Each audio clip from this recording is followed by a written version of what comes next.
I am the Tofu Golem. Please enjoy the video.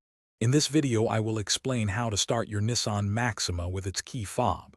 To begin, ensure your vehicle is completely locked and all doors are securely closed. Next, press the lock button on your key fob. Then, within 5 seconds, immediately press and hold the circular remote engine start button for at least 2 seconds. Your Maxima's engine will start and the parking lights will turn on, indicating a successful remote start. For remote start to function correctly, always confirm that your vehicle's doors, hood, and trunk are fully closed and locked. It's also helpful to maintain a clear line of sight to your Maxima, as obstructions can interfere with the signal.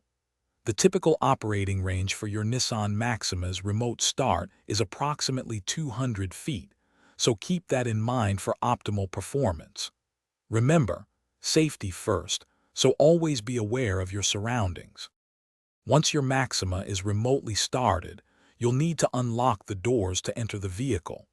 The engine will run for about 10 minutes before automatically shutting off, so be sure to get in within that time frame. To take over and drive, simply apply the brake pedal and then push the ignition switch. This transfers control from the remote start system to you, allowing you to begin your journey smoothly. If you notice your remote start range decreasing, a weak key fob battery might be the culprit.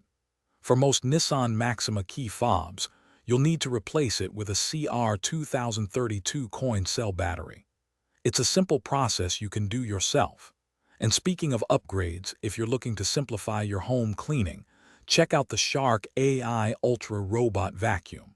It's voice-controlled, self-emptying, and pet-friendly. You can find a link to this amazing robot vacuum, along with other great deals, in the description below.